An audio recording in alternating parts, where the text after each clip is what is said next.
Good morning or afternoon, Paisley 5 Down viewers. We are getting ready to kick things off here, and I'm going to hand the phone over to my lovely. Hey everyone, we're super excited to be here in Minnesota. It is cold, cold, cold, and hang on for one moment, let me flip it around. You're learning your phone, Eric Rogers. Yeah, so now you have to deal with there we go. my mug. I know you all would rather look at her. I would too. But we are here in Minnesota, and I'm standing here in short sleeves in Minnesota, which is a horrible idea. We hopped on the plane yesterday. It was 80 degrees. We get to Minnesota and it's 8. So we came up for several things. We came up for the PR and alumni event, and I think there are some tickets still available, so make sure you go grab those. We had a fantastic tour last night of Flight Time Studios. It's going to be one of the final times that anyone gets to go inside, and we were so happy to bring that to you. So we also wanted to come up. Minnesota Historical Society is using this fantastic image on the cover of their booklet right now, and we wanted to make sure we got some of these. Look at these shots. It's amazing seeing this young kid from this frozen tundra going on to become one of the biggest stars and one of the icons of music. And these shots are only available because of our special guest here. So without further ado, sorry to keep you all waiting so long, Mr. Alan Beaulieu. Hey, how you doing, guys? Glad to be here. I'm glad you guys came up. Oh, well, we are. Alan, what'd you do with that sun? Yeah. What happened to that sun? I don't know. It makes everybody depressed. You knew we were coming. Yeah. Yeah. You know, it was really funny. A couple weeks ago, I had friends from the UK. My friends Susan and Stephanie and Chris, and it was 80 degrees. Yeah. It was really unusually warm. And then 2 weeks later, it's like horrible. You get this. Yeah, we were not prepared. Snow now. It's going to start to snow. We got the message. I think one of our friends sent us a message, says, you know, it's snowing here. Right. But they sent us that while we were sitting at the airport, already dressed. Right, ready to go. And everything's already packed, so we had no way to go back home, get warm clothes. So here we are stuck with just what we have on. So everyone should already know who Mr. Beaulieu is, and if you don't, then you are missing out. The shirt that he's got on, one of the most iconic images of Prince. This is one of the ones where he really started crossing over and becoming the world pop superstar, that he ultimately ended up staying in that position. He had some minor success in the R&B charts with For You. He had some more moderate top 40 success with Prince. Dirty Mind is a cult favorite that everyone loves, but nobody got a really good chance to hear it back then because it was so different that it didn't break through. The critics, the more underground followers, they really got into it. But the main crossover really happened with 1999 Little Red Corvette. With the advent of MTV, and his image had changed so much by that point. And the image is one of the things we wanted to talk about, because as much as we love Steve Park's book, and Steve's a good personal friend. Love Steve. Love Steve Park. Happy birthday, Steve. Happy birthday, Steve, man. I love you, dude. I always will. When Steve came to my party he actually sang Happy Birthday to me. Oh, that's great. So I may be obligated. I may have to sing Happy Birthday before we leave here to Steve, because he did sing to me, so it's kind of fair. Right. But you don't want to hear that yet. Steve got a chance to go from an art director to painter to, oh, guess what? You're a photographer now. Right. And anyone that worked with Prince knows that you don't wear one hat. No. It's whatever hat he hands you that day, that's the hat you wear. So he became a photographer, and I love his eye that he ended up having to create. And Afshin was an amazing photographer as well, and his shots. Yeah, shout out to him. Yeah. An amazing side of Prince that, you know, this established icon who needs to keep that image going. Action was really good at doing that.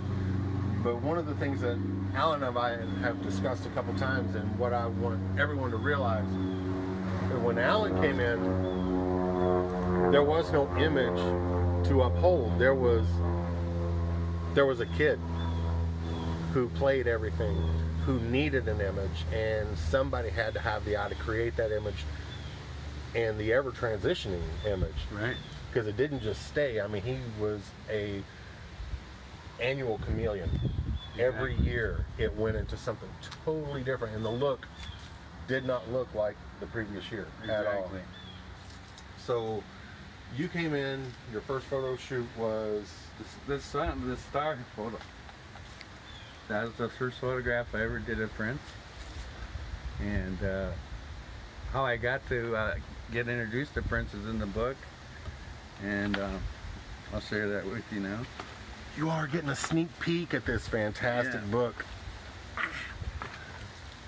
I did this poster of Shades of Blackness, and when Bernadette Anderson hired me and I did that photo, Prince was living with Andre Simone at the time, and Bernadette Anderson was Andre Simone's mother, and I love her to death to this day.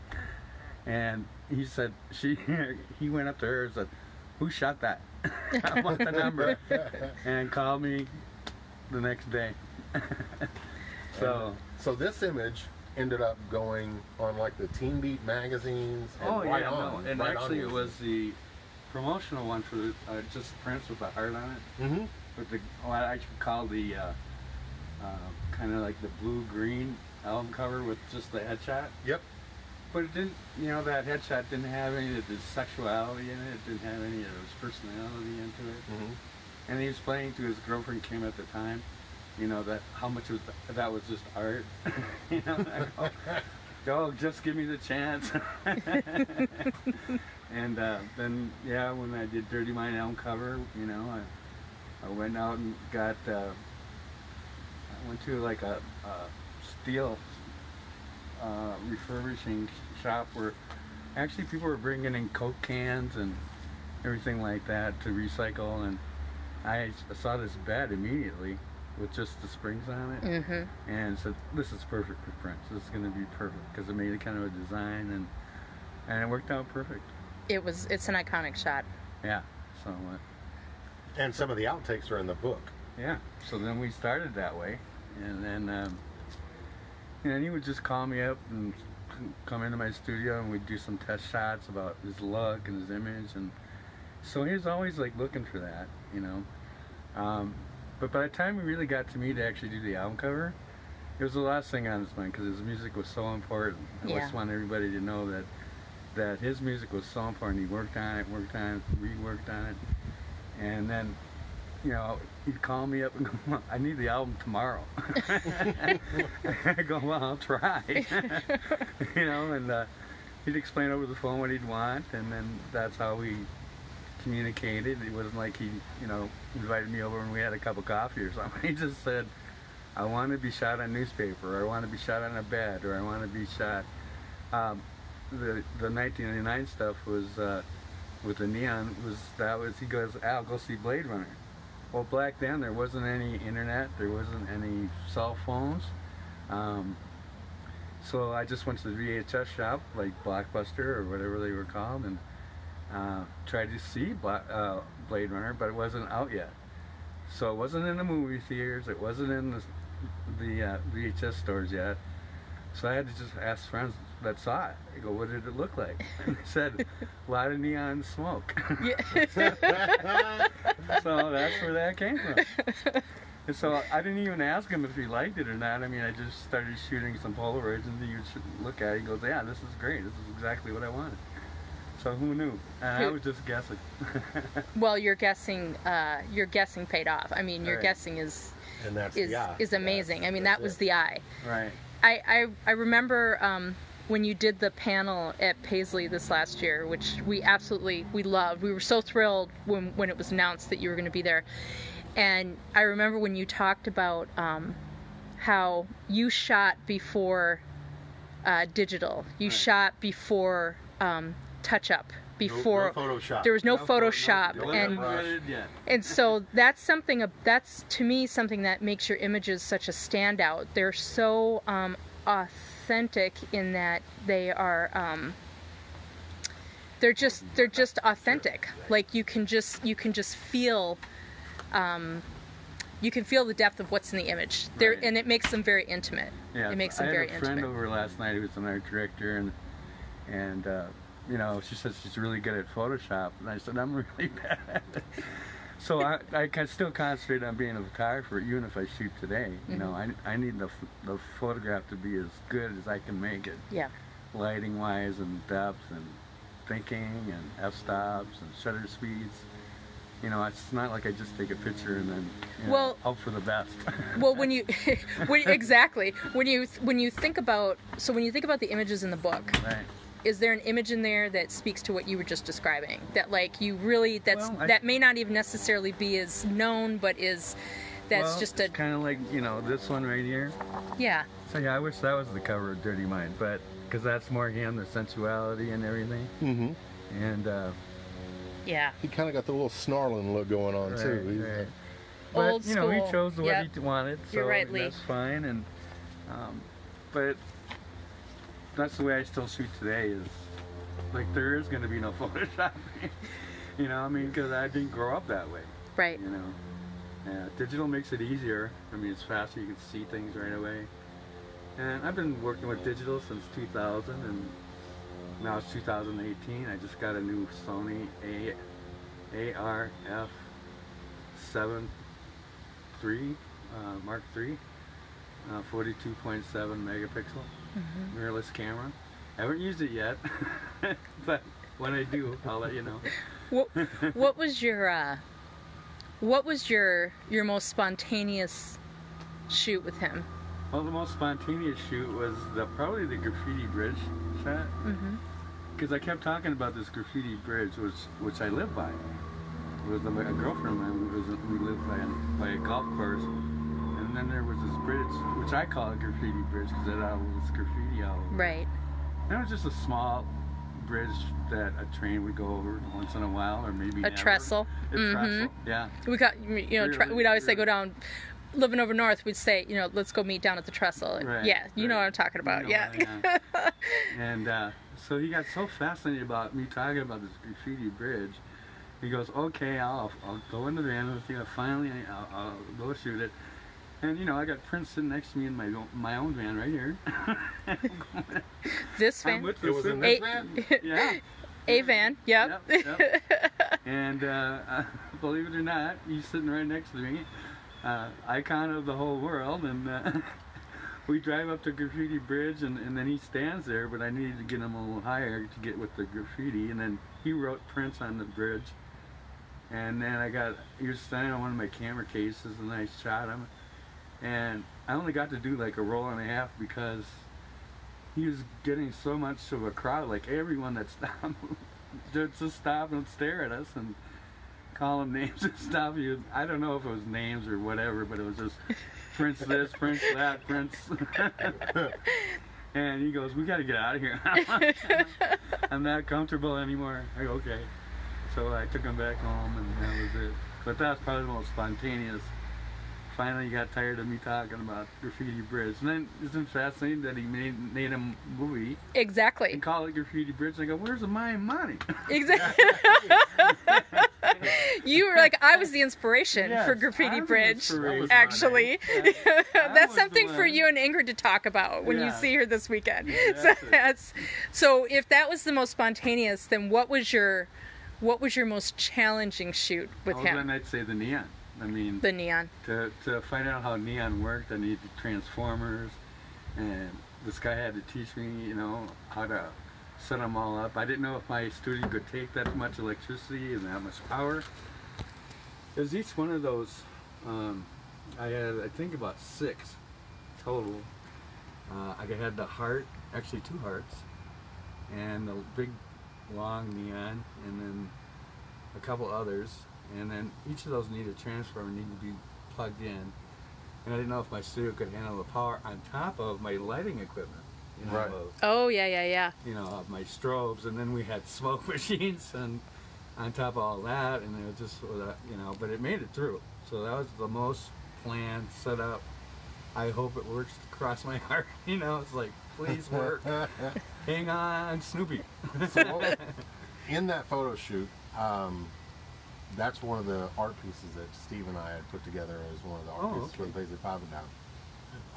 Was him laying on the bed, but it was the up close. Okay. Like he was laying across the bed, but the camera was in front of the bed, Right. with the neon back behind him. Very, very great shot, and the watercolors with the gloves. You know, it's a really interesting image because, you know, you see somebody doing watercolors, the last thing they're going to have on is gloves. Right. So why are they watercoloring naked, really? Exactly. Everybody watercolors naked. Don't you know that? You're not supposed to tell everybody about that stuff. But so when he comes to you and he goes, all right, you're going to shoot my butt. And when he sees the picture and he's like, yep, that's the one we're releasing. Right. And he's like, your butt crack is showing. Right. And he's like, yep, that's the one that's released. So how does that story go down? I mean, because the world wasn't ready for that just yet. Yeah, so. he's running around my studio naked. It's not, I didn't feel uncomfortable because I knew it was Prince.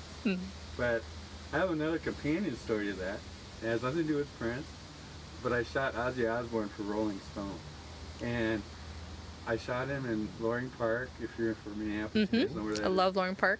And we were up on these towers, these two twin towers.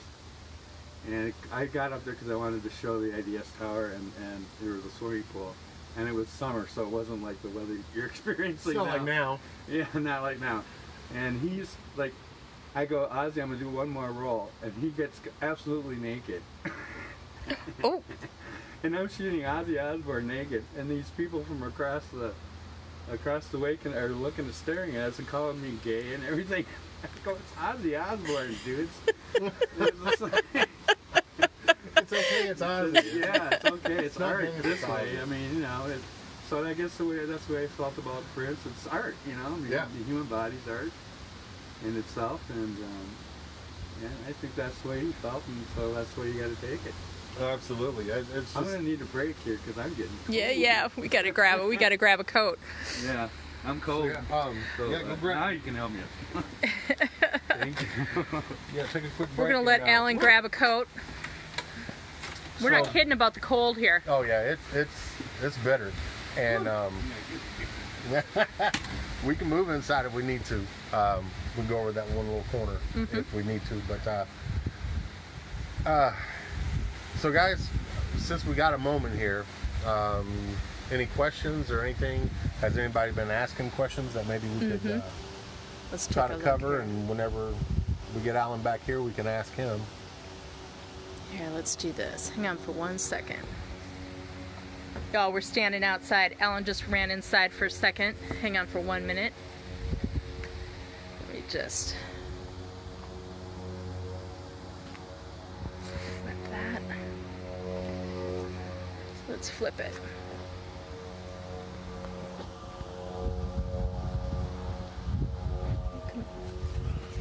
So, we have any questions? I'm going to look through here, scroll back through a little bit, and see if we have any. Let's see. Hey guys. Hey honey. Hey guys. Hey Bridget. Lee. Great work, Alan. Can't wait until I get my book, folks. I'm telling you, we are here with Alan, and I got to look through the book, and man, some of the most iconic shots that I grew up looking at Prince when I was a kid, and now I'm seeing the outtakes. And we've got a couple special things that we want to show you a little bit later too that Alan showed us, and we're going to show you too, but you got to wait till the end of the video. So do not leave, do not sign off. There's one item in particular that is going to absolutely blow your mind. A little gift that Alan has. So yeah, this is the minivan that Alan was just telling the story about Prince. Prince in the minivan. That's not the normal limousine whip that you would see, right? So, but Nancy Norwood says the cold keeps the bad people out. Yeah, you ain't joking. I must not be bad then, because it's freezing, but it ain't gonna keep me away. Everyone want to know what that picture of Prince with a cigarette in his mouth is really him. Yeah, you know what? We're gonna talk about that. We're actually gonna cover that. So let's flip, put the image on there. Flip it. All right, we're gonna let y'all take a look at Mr. While we transition. Mr. Nelson. Well, if I can get it to go here. Your There you fingers go. are so cold. Yeah, that, it is brutally It is cold. brutal. Okay, go ahead. Hey, El Boogie, did you land? I don't think he's on here. I think that's his text message. Yeah, that was a think- message you sent in. I think he has landed. So, Cold. I think this. Welcome think to this- Minnesota, huh? Yeah, I think this is going to be enough light Okay. right I here. can turn out the computer too. No, actually, that's Actually, throwing it's light probably on you, probably so I helpful. think that's good. So, Okay. Or what about the light behind? no, Does it that's need actually that? okay. Yep, Okay. I think that's Good. okay. Okay. We're a little warmer now. Whoops, sorry. This is when you're happy your heat works. Exactly. Summer you need air conditioning, and in winter you need a strong heating system and lots of blankets. Yes, Oh yeah. yes, Keep yes. 'em handy. And so you've got the book. I do. Where I think is it? Al, check. I I think think I put Al it may have back. set it over there. I think he set it. Did you No, set I it in think there? I He's put over it here. back. Let's grab one right over All there, right. just so we have it to reference. Somebody was just asking while we were moving around Uh-huh. about the picture of Prince with a cigarette in his mouth. Oh yeah. Okay. So How that happened was, and we were just joking around. Actually, and it was him. He, Yeah. I was working with another client. I was setting up a color checker to check my film, because when you use real film, sometimes you need to shift, like it's, to make it warmer. There's a color wheelchair of magenta, yellow, cyan, and you would put filters on your 4x5 to shift so that everything was neutral. yeah. So he's looking at the shoot that he did the night before, and actually in the background, that's the background we used for that shoot. And he came in to look at his stuff, and I was setting up my 4x5 to shoot a color sample of a whole case of film that I bought. That was like probably a couple $1,000. That's why you shoot a color test, to make then the rest of the case you can use, and you know that it's good. And in fact, I had all my lenses from wide angle to up to 300 millimeter on my 4x5 were all color coded the same, and that cost me extra from Snyder America. Thank you, Snyder America, for charging me money. And so I knew that if I got one to look right, it would look good through all my lenses. And he walked in the studio and he goes, "Hey, do you need a model?" And I go, "Sure. I mean, skin tone is like the most important." Mm-hmm. And so he gets in front of the camera and he mocked all that and put the scarf up, and because that's what he was wearing when he walked in. So I took a Polaroid shot, that black and white you see on his T-shirt. Yeah. That was from a 4x5 Polaroid, and I just cut him out and stuck it on his chest with some tape. And then he goes, "Give me your cigarette," because I just lit one. And he goes, "Yeah, okay." And then so he puts that in his mouth, and that's really and this Undo Rock guy posted, like, "I don't think this is really Prince." And I said, I called him out on it. I Good. messaged him and said, "Listen, buddy, why don't you talk to me first?" Right. Good for you. We're doing that. Yeah. And so I'm calling you out, Undo Rocks.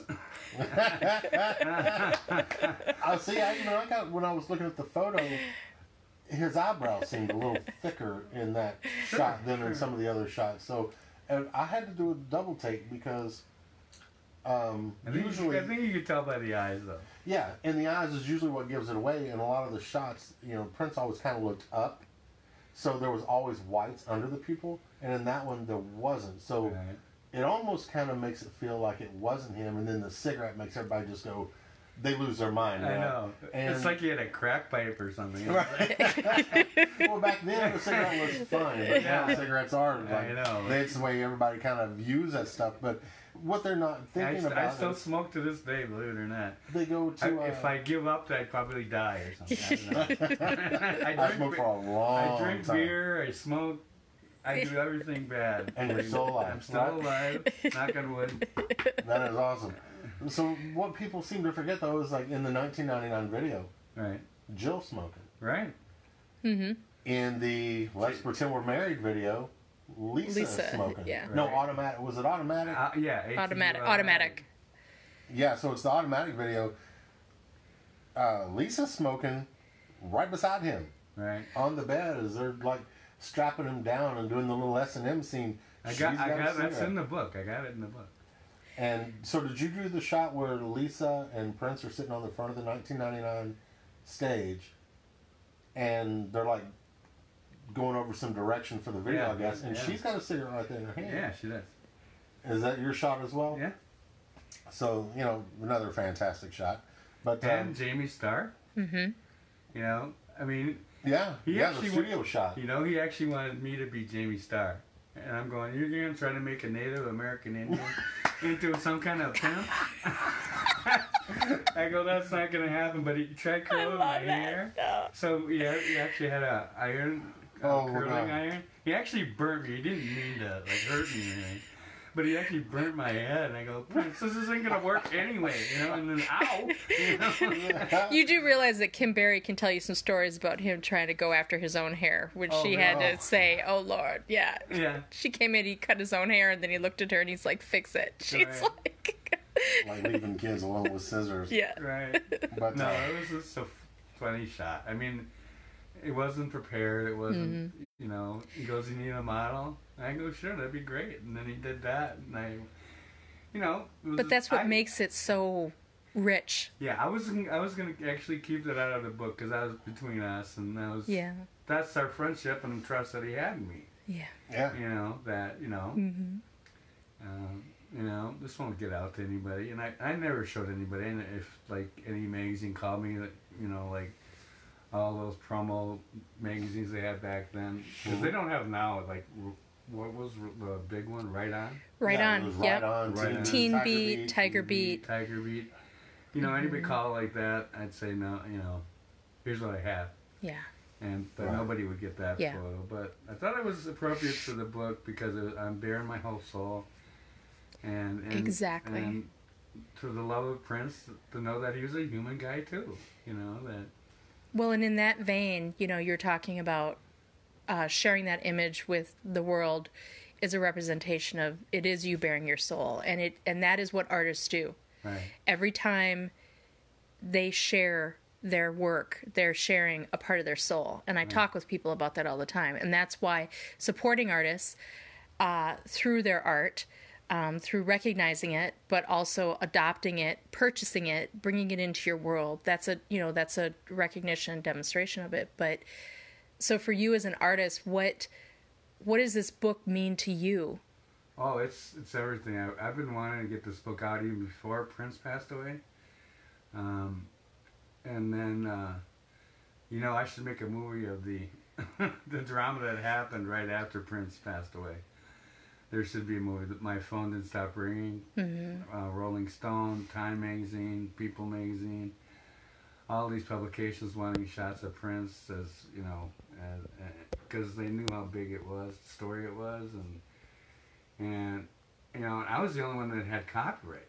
So understand, they were calling me left and right. I get calls from Australia at 10 o'clock at night. I suppose it was like 9 in the morning in Australia. I don't know. And then book deals started coming in. Deshaun did the David Bowie book. I decided to go with that because they were used to doing with rock stars. So I go, well, you know, maybe let's use Deshaun. He just has most of the other really good stuff. So, yeah. So if he ever does a book, that's going to be your money. No. He won't be able to do that. He'll be We got imprisoned. 7,000 minions out there who are ready to go.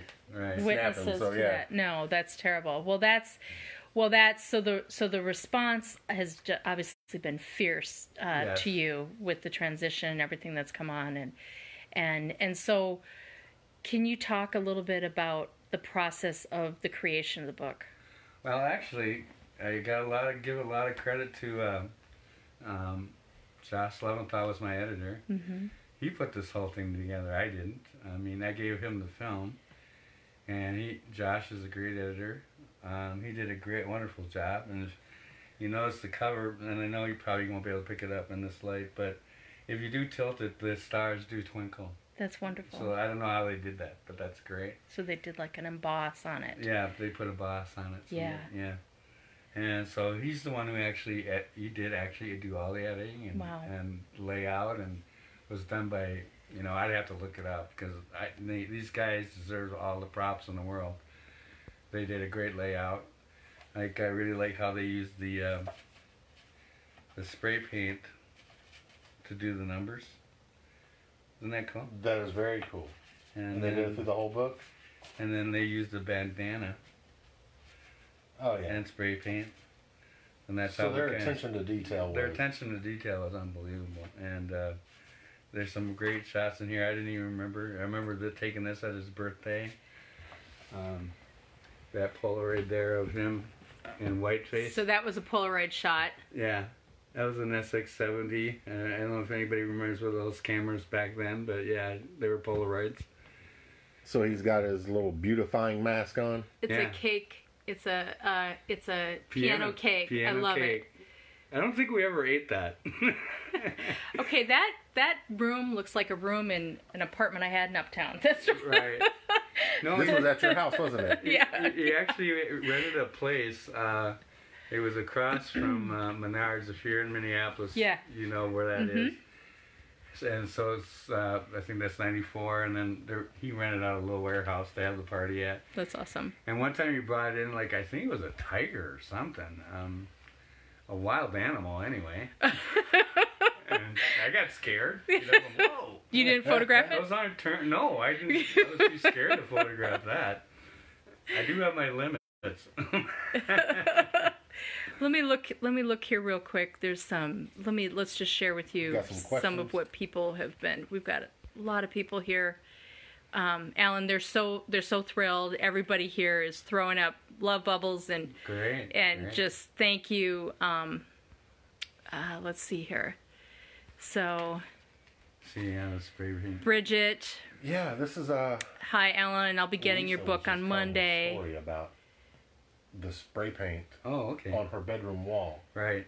Yeah. And she said that this shot on the back of the Dirty Mind album, that she goes in her bedroom and he had spray painted all the song titles on the wall in her bedroom at her apartment. And she's like, "What are you doing?" And he goes, lays on the bed, "Take my shot." Yeah. Is that kind of how it went? That's how it went. How Lisa was telling the story. And so I thought maybe that some kind of art design that they had kind of superimposed that behind it, but no, that he did it perfect. I went to the College of Art and Design, and if you gave me some spray paint, I couldn't do as good as he did. There's hardly any running.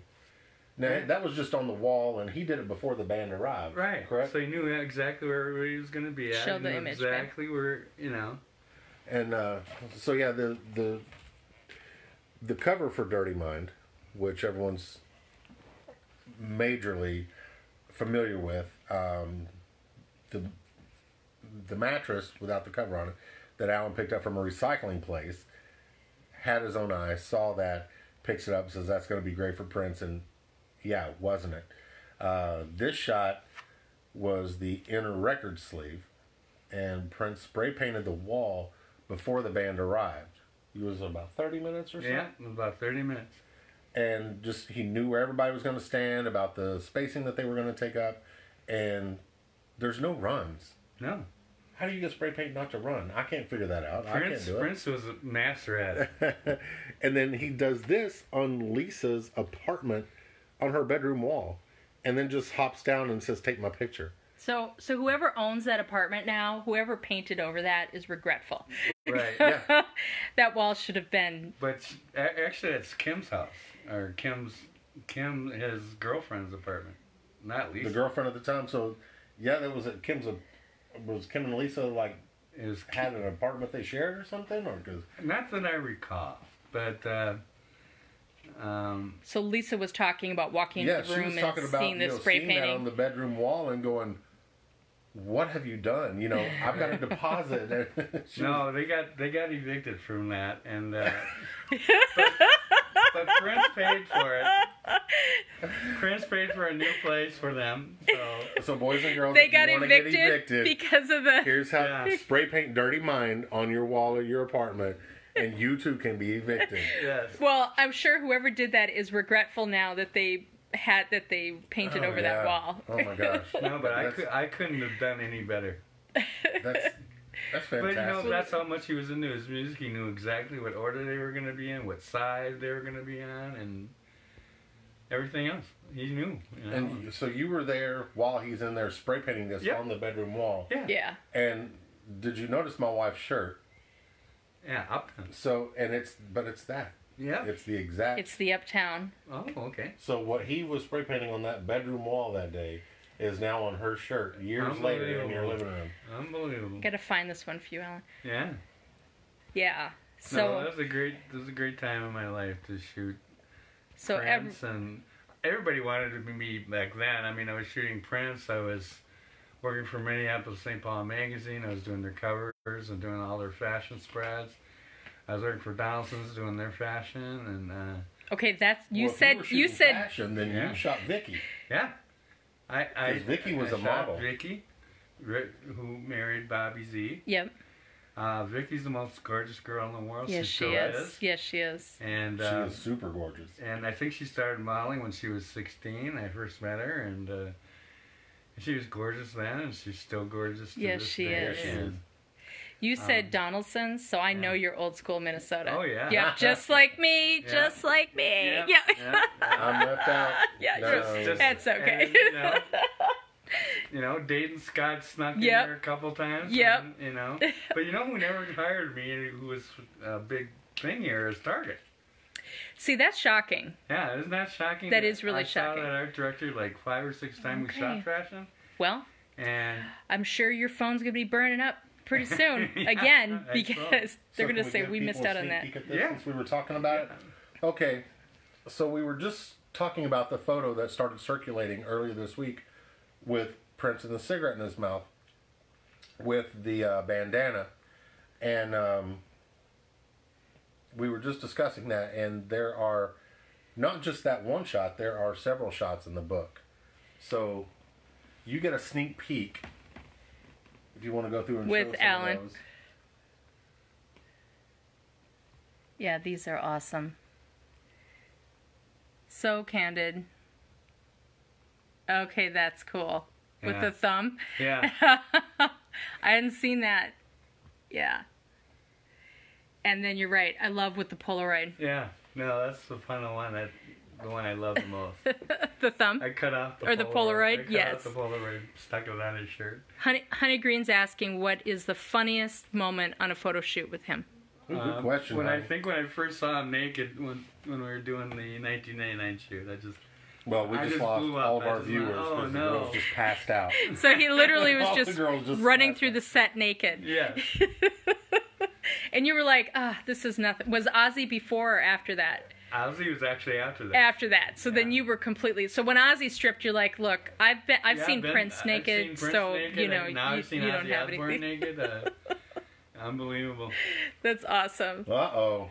Yeah. Infamy. Infamy right there. Absolute infamy. Oh, yeah. Anybody remember this? I'm sure the Jay Giles Band, George Thorogood. I bet all of them remember it very well. I met Todd Rundgren backstage. I love Todd. I love Todd. And I sat next to him, and he had these sunglasses where, you know, you couldn't see side to side or something, but he had a really beautiful girlfriend. And, you know, Prince had already played and left, and I wasn't doing anything, so I just sat down next to Todd Rundgren, and I said, I'm really a big fan. I shoot photos for Prince. And he didn't say a word to me. He didn't look at me. He didn't say a word. So I just sat there, you know, and said, well, you know, I'm a big fan. You know, as long as I got the chance, I'm just going to sit here. And, you know, and then Mick Jagger comes up and shakes my hand because he thinks I'm with Todd, right? Like I'm a musician or something. And so I shook this hand shook Mick Jagger's hand. So, all right. So that was cool, and then pretty soon all the band came out. Shirley Watts and wow. Who else is the bass Ron player? Wood. I never met Ron Wood, and I wanted to though. And Keith Richards. Mm-hmm. Those are the two people. I don't know where those guys were, because I was backstage, and I had all access, and I kept looking for them, and I never found them. All of a sudden, the Rolling Stones go on stage, and boom, there they are. I go, well, how did they get there? Did they just come out from the sky, or what? That's how Prince learned his materializing thing. Everybody talks about. I just turned around and he was just a vaporization. Yeah. Or Prince was there talking to me, and then I said something to somebody. I turned around and he was gone. Right. So that's where he learned it. Right. Ron Wood and Ronnie Wood and who was the other one we were just talking about? Keith Richards. Keith Richards. Well, taught him how to do that. It's so wonderful because you've got the experience of being there, working, right, doing what you're doing, but then you have all these wonderful interactions and experiences that surround that work, and that makes it really rich too. And I have to say that I saw George Thorogood in concert probably about 10 years ago. The guy who can make 3 chords last a lifetime. It was one of the best concerts I've ever seen. Oh yeah. And I had gone, not really. I actually went to see Boz Scaggs, who I also love. Oh yeah. And loved him too. they were opening for him, and they blew the roof off. It was amazing, even now. So awesome. So I'm so thrilled that when you call your band the you had that. Destroyers, you better be good. You better be good. But yeah, this shot. So Des came and did an event that I do every year in Kentucky. Des was the first special guest we brought in, and he told us a story about this day, right, and how there's this whole hubbub that he got booed off stage. He goes, it's kind of not how it went down. He said it was similar, and I see how it could be taken that way. He said, but there's a much broader story that didn't get told. But as far as the being pelted and throwing stuff on stage, he goes, yeah, that happened. That was very true. As you can tell by the pictures, I've only seen 2 other pictures from this day. Yeah, no, I was pretty good at not getting, because you gotta understand there's these bikers that were in the front row. Oh, yeah. And they were doing security for Rolling Stones. I don't know why. I think they caused a scene at Altamont too later on, but this was before that. But yeah, the Rolling Stones really endorsed the bikers for some reason. Mm-hmm. So understand, this kid comes out at 12 noon, and stockings and a G-string and a coat, and it opens up with Jackie Watt. Now, even at midnight, with no spotlight, and I've actually got that show on audio. Oh, you do? And what's interesting, listening to it, is the only show I've ever heard of his where he did not sing falsetto. Right. He was singing more in a tenor voice the entire show.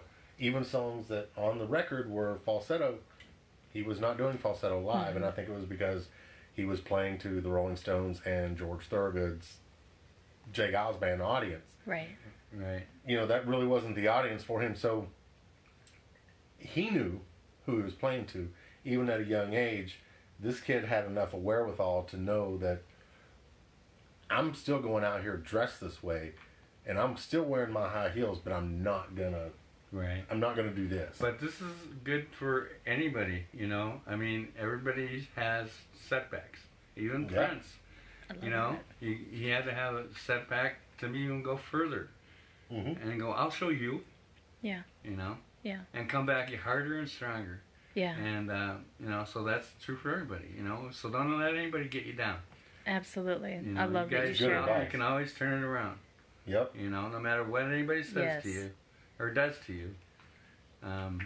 Absolutely. Can turn around. And so we've got everybody hang in there. We got Mr. Phil Sims across the pond over in Europe. Love He's sending you, his high regards to you. So yes, I love him. Thank many, you. many Purple family on here, all sharing. Everyone, you got to forgive me because the live feed, it's not letting me pull everybody's comments. I don't know why. I'm not seeing the first half of comments. It's kind of weird, but well, I love you all. But Over here says, he does. He loves you. all. You all hear that? You all need to throw up some love bubbles for it, because he's sending out his love to everybody who's watching right now. And he'll jump in and he'll check out everyone's comments in here too, as well. I'll look at it later. And I love you all. And they one of the questions. And so we got the cigarette. Somebody was asking the question about the cigarette, and let's see, we did that. Oh, yeah, everybody's got it. Let's see. What camera and film did you typically use on the set, Alan? Well, let's see. He was saying Bronchia and Hasselblad. I'm probably butchering those names. No, but I used a Hasselblad pretty much all the time in the studio. But the one with the cigarette was shot 4x5, obviously. So cameras to me were tools that I would use, because I didn't just stick to like 135mm or 2 1/4 or 4x5 or 8x10. I knew swings and tilts. I knew what everything was capable of, and when I was on the road, I'd shoot 35mm because it was convenient. But you know, back then my camera bag weighed probably 80 to 100 pounds, because there was no plastic back then, and everything was made out of metal. And so even being portable back then wasn't as portable as people can make it now. Like you're using an iPhone or close to an iPhone. Right. You know, we didn't have that technology. And no, it would have been great to have digital back then in the day. You know, God, yeah. You know, and have a laptop. Get that, you know, because I was working. I mean, okay, here's how my day would go. 3 o'clock, we'd show up for sound check. And then, you know, have some dinner, and then we'd do the show at 7 o'clock, and then Prince would come on about 9 o'clock, get back to the hotel about 2 in the morning, who knows what we did in between, doesn't matter.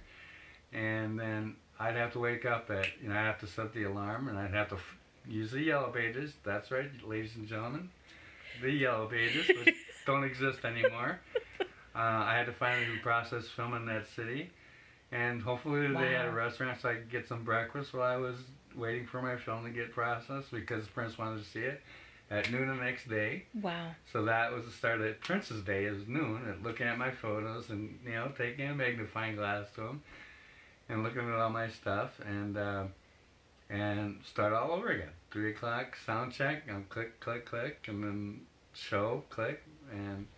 That is like that is a real work day. Yeah. Which you just described. Yeah. It was a long work and day. there's no Google searching. There's no, you know, there's none of the comforts that we have with technology and our tools that we have right now. But yeah, to have to get up to actually set a real alarm, and to actually not necessarily have the ability to get a response like that. So that's amazing. So that's like an example of like your road stories. That's my road stories. Wow. But I got, you know, there's a few others. Like the one that didn't make it in the book, when I wish it would have, is we were in Nashville, Tennessee, and I learned a long time ago not to be first off the bus, because when you're first off the bus, all the fans would come in like, you know, I'm not Prince. But I'm standing in the bus. I was in the front all the time, going back to the hotel, because Prince would be in the luxury suite in the back of the bus, laying down and getting rest after a grueling performance. He was a great entertainer. So, you know, he was in the back, laying down, and it was just me and the bodyguard in the front, and the driver, of course, of the bus. And I just wait till those guys all left, and then everything was empty, and then I'd mosey on into the hotel and go to bed, because I knew I had to get up early the next day. But this Nashville one, there's this little 10-year-old, 12-year-old girl, and she's just crying her eyes out at the elevator, and I go, "What's wrong?" And I got down on one knee and I said, "What's wrong with the girl?" And she goes, and I go, "First of all, where's your mom and dad?" At this time of night. And she goes, "Oh, they're just over there." And she's crying, and she goes, "I waited all day. I was here at 6 in the morning. I wanted to meet Prince." And I go, "Well, I'll go upstairs and get him." So I get in the elevator. I go grab Prince, and I said, "There's this little girl. You gotta do it." He goes, for you, I'll do it. So we go down the elevator. no. The elevator door opens, and the little girl hugs me. And Prince starts rolling his eyes. You know, he does that. And like, oh my God.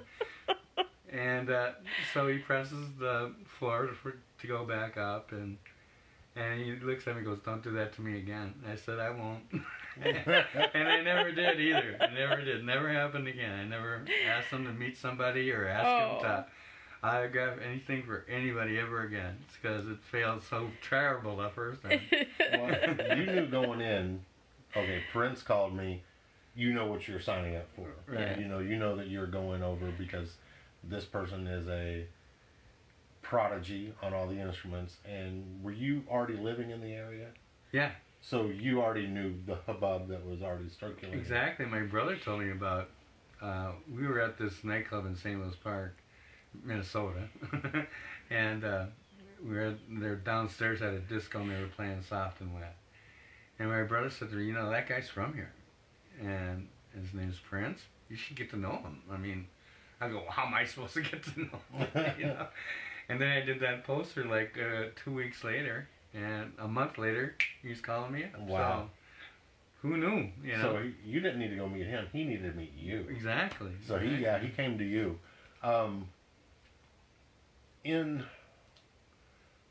You already knew what you were getting into, but that's here. Right.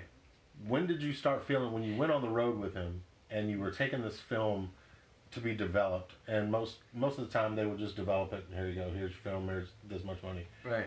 Was there a moment when people would be like, no, never.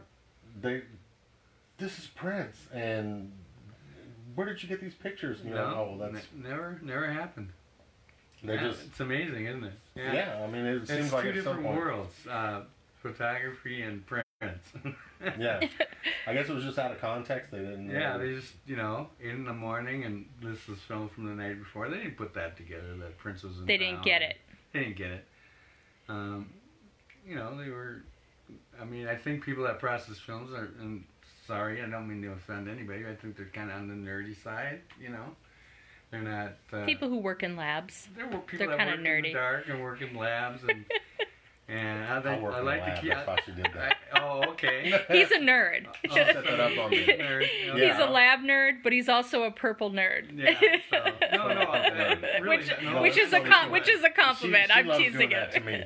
But yeah, you're right. They weren't. Well, but think about it. Think about if they did know. See now, like in today's day and age, if you were to do that, you actually can't do that. Right. You can't just walk into a Walgreens and say, Right. I want this processed or somewhere. Because you might get your photos, but they made copies of your photos. Of your photos, Exactly. It's So really terrible. It's really but interesting to see how the times have changed on that. Oh, yeah. So- Speaking of the time, this picture of Prince and Morris, there are some super famous stories about food fights. Oh yeah. Cincinnati was the the creme quintessential. de la creme of setting up Morris in the time to get whipped cream to death and food fight, and nobody told me about it.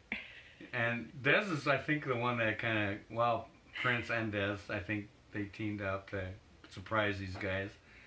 And so they had on all this rain gear, to kind of protect themselves. Well, nobody told me about it. No. So I had my Prince jacket on and all my Prince gear, and I had my camera. I was to say your equipment, right? My equipment, thousands of dollars of camera gear, and getting spray painted or not spray painted, but whipped creamed, and whipped cream smells good when you first have it, but when it dries, it smells horrible. It's funky. It's nothing you'll never forget. So you walked into that? And I walked into that, and the first thing Prince did was handcuff Jesse to this. It must have been a heater thing backstage. And so he's hanging there, and I've never seen anybody so mad in my life. He was so mad. Jesse's a beautiful, beautiful man. But don't get that man mad. I've never seen anything like it. He scared me. Des was telling us a story when he came and did the event. And that's the first time I heard about the food fights. Right. Des kind of broke it open with his book, but then when he came to the event that I did, and he really expounded on the whole scene. And he said that while the time was on stage, it happened city to city to city, but Cincinnati was like the culmination. Yeah, it was that was like the creme de la creme. The show. He said, Prince had already decided, I'm getting him, right, and it's going to be good. He said that Prince was over in the wings watching, and hit Chick up and said, go take like Terry, or go take Jimmy off the stage. So Chick just walked up on stage while the time was playing, just snatched Jimmy off. Like the lights went down, they come back, Jimmy was gone, and like Dr. Fink was there. Right. And the time was looking around like, okay, next song. They get through with another song, and they turn around and look, and suddenly, Terry's gone, and Mark's over there in his place. Right. And they're like, who's next? Chick was coming up on stage and just snatching people off the stage and replacing them with somebody else. And he was telling this story, and I was cracking up. And then the food fight. Right. The food fight was just incredible. And they said by the time they got all the time off stage and the food fight was on, now it's Prince's turn to get on stage. Right. Now he's vulnerable. He said he had every cop in Cincinnati lined up around that stage, so the time could get nowhere near him. Right. And all the food backstage, like all the craft services, were like wiped out. So right. Oh yeah, they were wiped out. So that nobody could get their hands on food. And I have pictures of the actual fight. That's awesome. In as much that, I think it was Bobby Z that came up to me and whipped cream my equipment in my face, and he used it. It was just for fun, but I got mad at first, going, "This is my gear, man! You're ruining my gear." Well, speaking of Jesse, do you want to share? Oh, you want to show off a little something or another? Oh, the Jesse Johnson guitar? Yeah. Yes, let me go. Guys, wait till you see this. I'll be back in a second. While I'm stepping over here to get this nice little item, the book is getting ready to drop. Don't miss this. I haven't even got to look through the whole thing yet, but I've been flipping through the pages while we're sitting here talking. And people want you to save it. They don't want you to go through it. Not all of it. I'm not going to go through all of it. Minnesota Historic Society. Minnesota Historical Society is the place to get it. Yeah. At this point, correct, Ellen? Yes. And so someone was asking. So let's talk about this. This is Jesse Johnson's famous guitar. It's in the Crazy for You with Sly Stone. Although he goes through many guitars, this is one of the main ones. And this thing plays Scott Mojo. This thing plays like a dream. So thank you, Jesse, for getting it for me. And yeah. It's beautiful. It's a beautiful guitar. And it's got the Jimi Hendrix neck. Yeah. So, yeah, it's cool. It's beautiful. It's so beautiful. The gold accents. Yeah, it's got gold. And gold up here, and it's unbelievable. That is absolutely beautiful. So this is Jesse's guitar from the Crazy video. Right. Man. That's a little the first special. time I heard Crazy, I was special share for the group. I was so blown away. Yeah, this is super, super, super cool. Man? Yes. Unbelievable. Yeah, that's incredible. And Jesse was one of my favorite guitar players. I mean, he still is. So he can play Lil Wayne. Oh. Like, unbelievable. He showed it to me. On this. Yeah. So what's your feel? So in talking about the touring and, can you share a little bit about others that were other than Prince that were around? Just your feeling of them as artists and, like you just were sharing with Jesse and obviously with Andre and right. And your feeling about that time in touring and what that was like and how magical. Well, it was just amazing. I mean, I was in rock bands myself as a kid. I mean, everybody was. I was influenced by the Beatles and Ed Sullivan, and so I played guitar and small bands, so to make the leap from garage bands that I was used to being in, and then I became a photographer, and then started shooting, And I was just starting it in 78 is when I got my first studio, and Prince came on board in 79. So, I mean, I had some good equipment, but not all that I wanted. And, but he didn't care, you know. I think that's important to note. But yeah, as far as the other musicians, I mean, Lisa I really love to death. I love them all the people I met on the road, and the time at 86, loved her. Denise Matthews, I loved her, and so did Prince. And but I got those two together because I know somebody said that she wrote a book where they met at the American Music Awards or something. That's not true. Denise grabbed onto me during the Dirty Mind tour, and because I could get her, each night I'd get like 5 passes to get, people got backstage, and so she'd find me right away, and glammed onto me and said, "Give me your backstage pass." And I go, "Okay, she's beautiful, why not?" But yeah, she wasn't looking for me. That's just too bad. But no, she's a beautiful woman, and so anyway, she was following the tour, and I'd give her backstage pass after backstage pass. Finally, I just said, "You two need to get together." So I just took her on the bus with me on our way back to the hotel, and they were back in the back of the bus for a long time. Well, they were just talking about future albums. Talking about stuff, I'm sure. Future albums and things to do. So some of the images then that you shot of them, right, must be really touching for you. Oh, it is. And you can tell that it's new love, and it's just, they just discovered each other. And when actually one of the poses, this girl says, "He's got his eyes closed." So, so yeah, no, they were something. So, no, they didn't meet at the American Music Awards. As previously stated, that's not a true story. So were you around for the inception of, I guess it was supposed to be called the Hookers? Yeah. Yes, and actually Jamie Shoup, love you Jamie, if you're watching. Jamie Shoup was one of the co-managers of Cavallo, Ruffalo, Ferragnoli. She was like the satelliting manager, that was taking care of Prince. And so she was first in the group. Jamie Shoup, and she's very pretty and blonde and white, and she had on lingerie, and I don't know if I took pictures. I think I took pictures, but I remember seeing it too. And then all of a sudden it was trying to turn around. There was a photo shoot with Jamie, and she was on a bed, I think. Yeah, I think I did that one.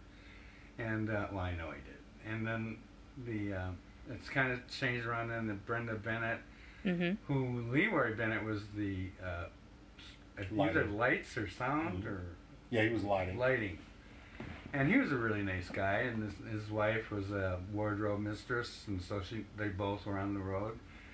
And then so after Dirty Mind, Brenda just stayed in Minneapolis as Roy did.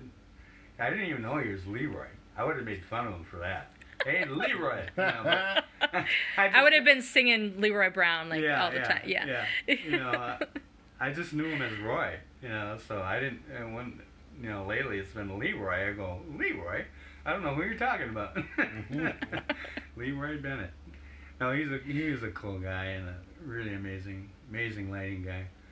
And Brenda, I love her to death. And she actually, I gotta give a shout out. She's got a new single out. Yes, please do. Yeah. Everybody go see it. Or hear it. YouTube. Yes.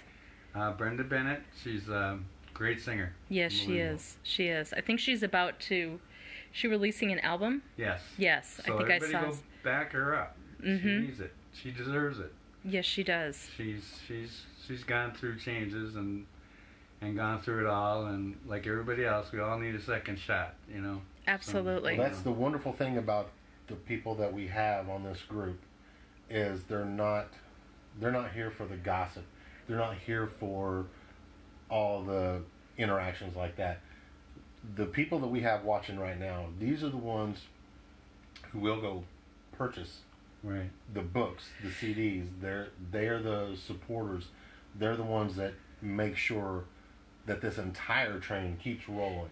The legacy is going to keep pushing going legacy. on. So that's why I love being with this group. That's the reason I started this definitely years and years ago. So Brenda Bennett. Go check that out. Go check it out. Well, in that vein, Alan, obviously you're a fan of Brenda. Yes. So were you a fan of Prince's music? Absolutely. You may or may not be able to answer that. No, We've had absolutely. some people. Well, Kim has talked actively about how she wasn't a fan of his music. She loved him, and how he called her out on it. Oh, really? And challenged her. So I'm just curious. So when I asked that Kim question, Upster? Kim Berry. Kim Berry. Yeah, Okay. yeah. Yeah, you gotta get. Yeah, I'm sorry. Kim. Yep. Yeah, Kim Berry, and not anyone who was connected personally from back then, but people like that, and we love Kim Berry, and I think it's so when I ask that question, I ask it tongue in cheek because there were some people musical taste is objective. Hey, I wrote Let's Go Crazy. I did. I wrote Let's Go Crazy. I was jamming with Prince, and it was between concerts, like between Dirty Mind and Controversy, I think, or Controversy in 1999. We were jamming, and I was jamming with Terry Lewis and Jimmy Jam, and I think Jelly Bean was playing drums at the beginning, and then I was playing guitar, and then Prince would play drums, and that's my favorite instrument of Prince. He's a greatest drummer I've ever heard. See, I love that. Yeah. He was a great drummer, and so they played drums for like 20 minutes, and we're just jamming around, and then he played keyboard for about 20 minutes, and then he played bass for 20 minutes. Great bass player too. I mean, he's great at everything. And then finally he said, "Al, I'm gonna have to play guitar." So kicked me off guitar. I don't know how to play anything else, so I'm just sitting there in amazement watching all these guys, just jam, And after the jam was done, I was getting ready to leave. He goes, "Al, get your guitar. I'm gonna record that last piece you did." And so I did that dun dun dun dun dun dun, and that chord structure. And he just plugged me right into his studio board and went in his downstairs John Hassan house. And it turned out to be Let's Go Crazy. And he actually said, "Hey, what do you want for that piece of music?" And I said, "Well, how about just a tape of your new album? And then, we'll call that, I didn't know it was going to be Let's Go Crazy." Wow. And his secretary the next day brought me the cassette tape of 1999 before anybody else had it. And so he lived up to his deal. Yeah, he goes, "What do you want for it?" And I said, "Tape." So, but who knew it was going to be Let's Go Crazy? That is amazing. That is something. And that is one of the most iconic iconic chords, one of the most iconic songs. I did it. Believe me. I mean, yeah. I think he kind of jazzed it up a bit, and I didn't write any words, so don't. But you were in the body of it, which is that's what I'm saying. The riff it's iconic, and so that's wonderful. And the chord structure is definitely in there, and and he jazzed it up a little bit. And I didn't do any words, so I can't say any of that. But yeah. I thought maybe you all got around a little prayer circle and you said "Dearly Beloved." No, I'm taking that. No. That would be fantastic. No, that's really cool. Every artist, regardless of what form they're in, the inspiration has to come from somewhere. Right. Something has to start it, and to know that even if it's just your own personal satisfaction of knowing that, hey, I threw something out there that this person appreciated and liked, and they took it to another level. I had my own with him as well, because the Paisley Five and Dime, this group that I have, I started this back in the early 90s. Right. And when he found out about it, he wanted to take it brick and mortar, and it ended up becoming the MPG store in Calvin Square. Got it. So it was the same concept, and way beyond what I was doing with it. Right. But he took it to the next level, and actually I was offered the chance to move to Minneapolis and run the store. Long story, but I couldn't do it and didn't do it at the time, and I regret it now. But the Paisley Five and Dime is still going. but like you said, just that personal satisfaction of knowing, Right. you know, my idea sparked something that he saw and took to another level. Right. That's beautiful, and knowing that, you know, you did the little guitar riff that inspired him to take off with Let's Go Crazy. That's really cool, and that's probably breaking. I don't know if anybody. No, It's all inspiration. No, I've told friends about it. I don't know if they believe me or don't believe me. It Doesn't really matter. No, No. it doesn't matter. I've said that a bunch of times. It doesn't matter if people believe my story either. So I'm Yeah. with you. I get it. Your truth is there, Yeah. and obviously demonstrated through your art, both of you. Right. But both of you, and so someone's asking about your 2004 studio. 2004 I think, studio.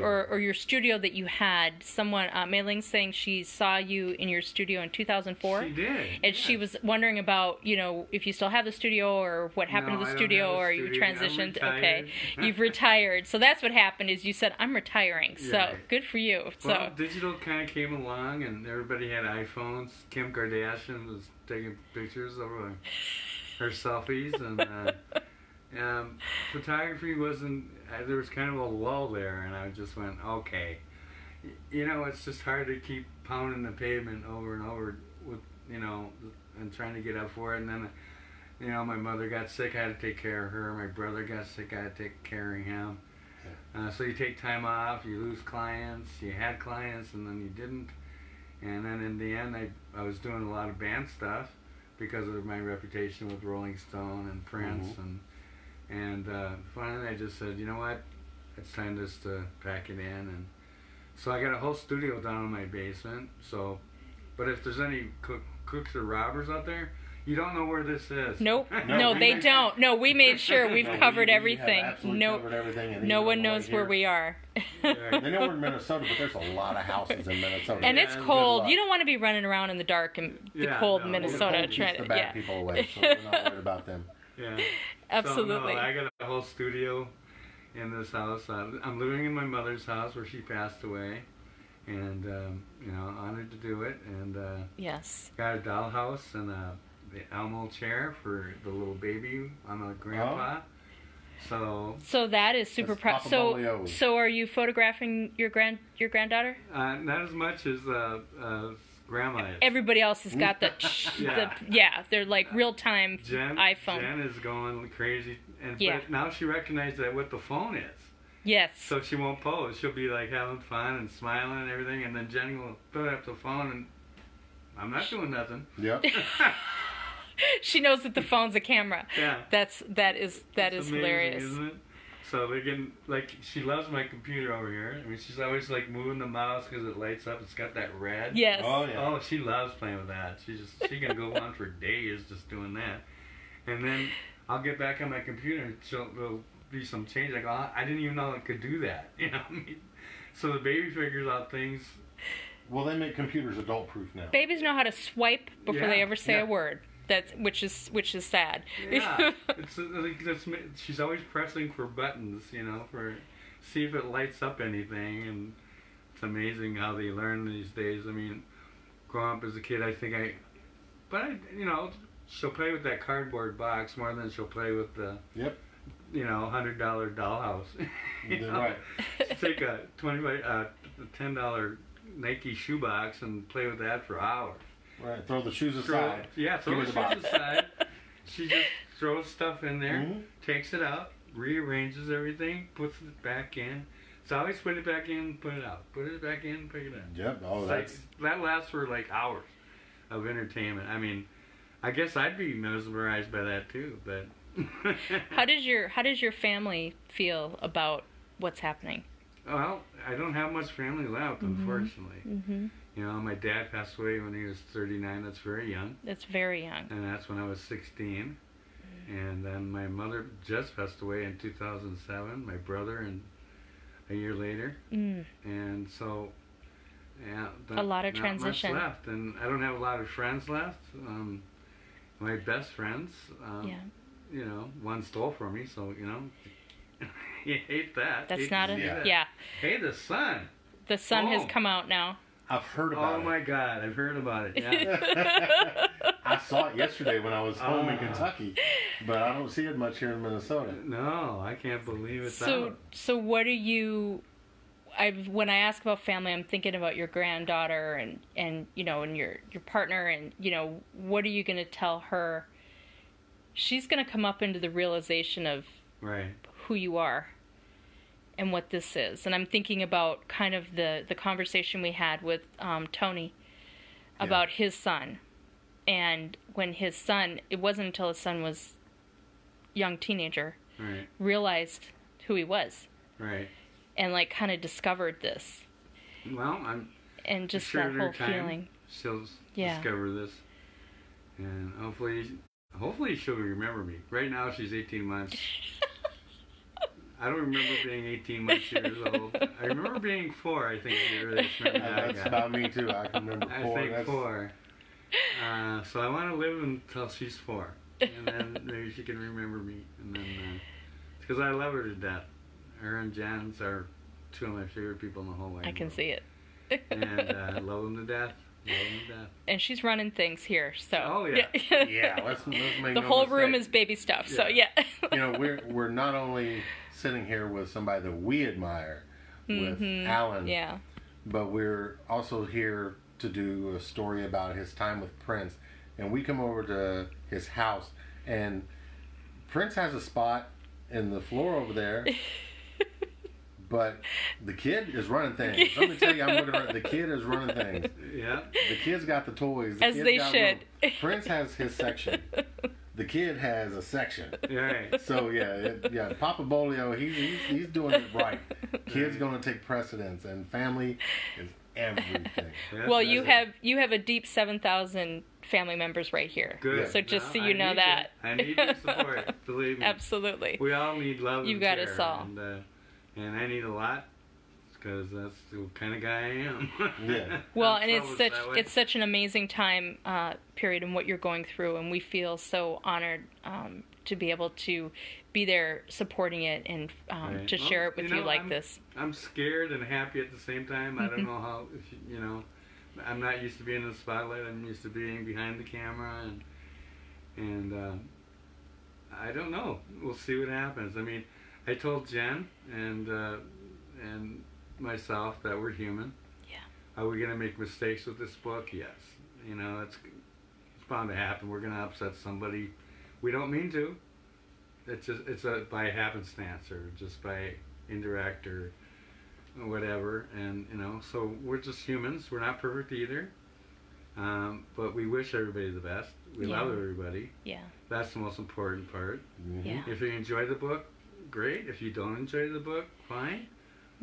If you don't enjoy it, you send it to me. I'll take it. Yeah, exactly. Because I've already been peeping through, and we already did our back when the Minnesota Historical Society did the first announcement of the release of the book. We immediately ordered 5 pre-order copies. Oh, cool. Just period. Just to have in our world and to share.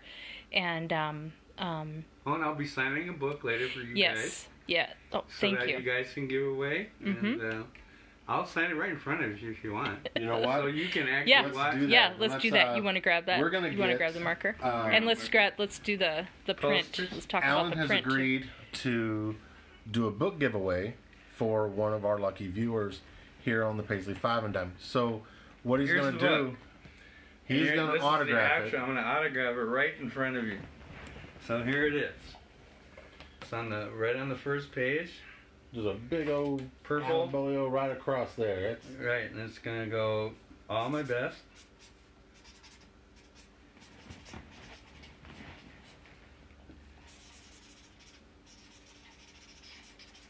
So you got to witness that. That's beautiful. And I'm going to show it. Got to hold Jesse's guitar though. This is what the autograph is going to look like. So that you know that was signed right here in his home and by him. There is no faking this autograph. This is legit. This is the book that's going to be going out to one of our lucky viewers. So at least it exists. So, whatever you guys are going to do to raise money for that or not raise money, it doesn't matter. This is just going to be a giveaway. We're gonna do this as a giveaway. We do this periodically for the love. It's for the love. The love of the legacy. The love of you as an artist and your contributions to that. It's here. It's going to be in somebody else's house. And when you get it, I want you to PM me on Facebook and say I got it. Yep. And I'll congratulate you and go. So yay. what we're going to do on this video is we're going to post a link for where you go do the pre-orders.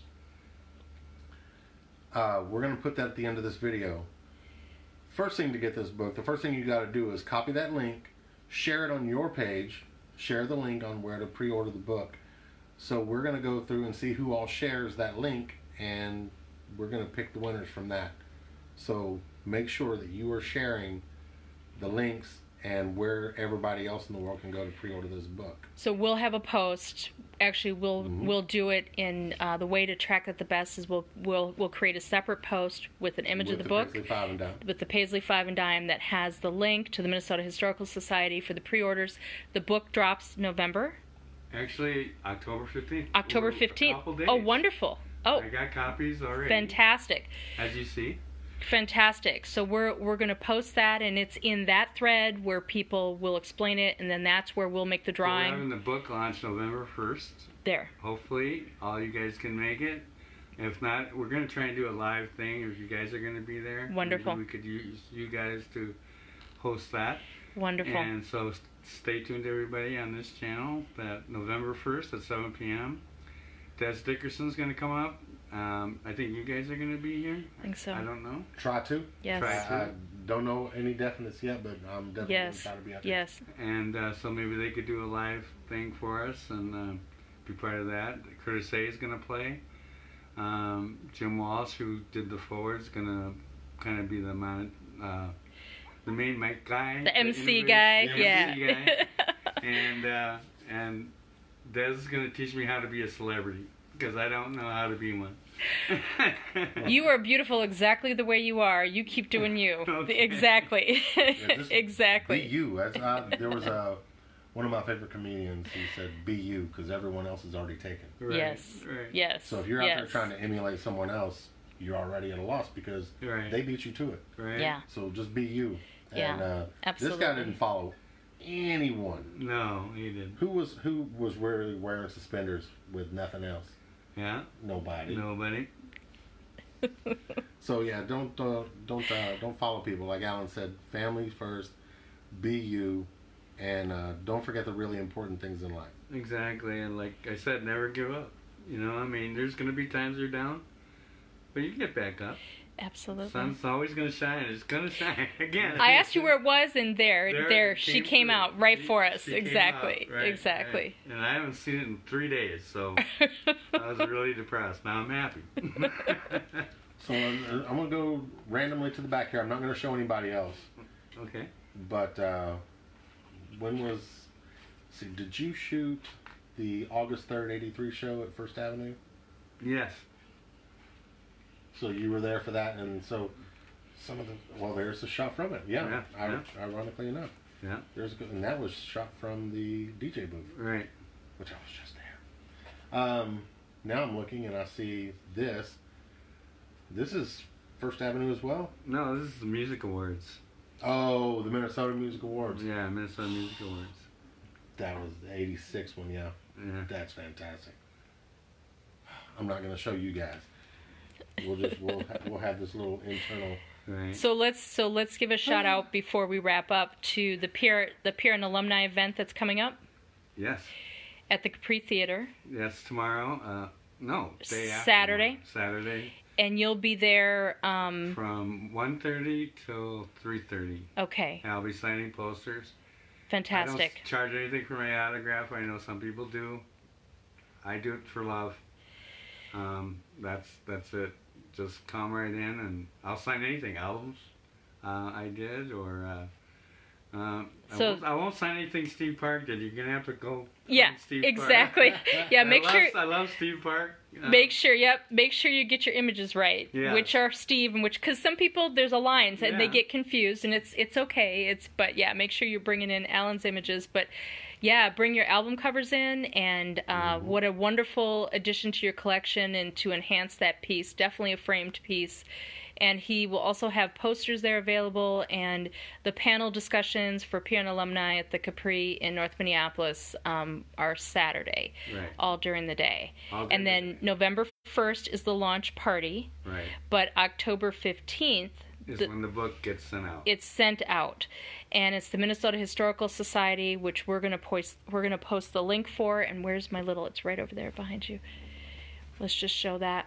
This is their fall 2018 catalog, and what another beautiful honor that Alan's image is on the front of that. I had a long conversation with them yesterday about this, and actually we're headed over there. But yeah, there's so many things to do to put out there. And keep your eye on Alan and future projects and things that'll be coming forward. And support art and support local art and purple art and keep doing what you're doing. And thanks everybody for watching as long as you have. That's a lot of patience during the day. These are dedicated. These people, I'm telling you. Right. I thank you for your when they stand behind you, they are going to stand behind you. Yeah, and you have a good group of them across the pond watching. Oh yeah. So they're up in the middle of the night. If you're still up in the middle of the night, another thumbs up at you, buddy. Yeah, absolutely, absolutely. So, is there anything you want to say? Guys, make sure that all the artists that have done their part in building the icon that we all got together following. He didn't do it alone. He had people that were creating the image. Right. He had people that were assisting with the sound. He had people that were doing the lights. Everyone played their part in making this man who he was, and making him somebody that we all loved and cherished and followed. They're still working. They're still out there doing their thing. And their eye for him, their ear for the music, their sound that they contributed is still out there flowing. The Revolution is still touring. Go see them. The MPG is still touring. Mm-hmm. Go see them. The Family. When people are putting out new albums, pick them up. Brenda's got the new single. Go grab it. He's got the book. Go get it. Paul and the Minnesota All-Stars. St. Paul and the Minnesota All-Stars, or the Funk All-Stars. Jelly Bean. Jelly Bean's out there. Yeah, Jelly Bean just dropped a new Jelly single. Bean. Man, you get on this. Yeah. Man, I love you, Jelly Bean. Just drop I haven't that. seen you in a while. Yeah, But I Bean's love you, around. man. Bean's All got a new love. single called Put Some Jelly on It. Put some jelly on it. And I bet he does. Oh, Man, he's amazing. It's amazing. I love it. I played it The at First video, Avenue the when video, I DJ'd there. the video's out on last YouTube. week. Yeah. Or last month. Yeah, I love your Jelly Bean. And then Mac just dropped. J-Mac just put out Shining. J-Mac is the keyboard player from Worst Day in the Time. And Okay. It's a great single, and it's a positivity song. Yeah. It's what we need, especially in the world right now. So it's Exactly. really amazing. I love all you guys. So those of you Thank who you. can't come out and get the posters signed by Alan, we're going to get a few signed right now that we can ship to you. We're going to do some more giveaways with those. So if you're not able to come get it autographed, don't worry, we got you covered. We're going to try our best to get some and get them shipped out to you. So, Alan, anything else, buddy? No, thanks for Oh, man, coming to my thank home. you. Thank I you. got to shake the hand that Mick Jagger shook. We Yes. love you. We absolutely love you. So thank both of you. It's Oh, a joy. absolutely. It's been a wonderful time.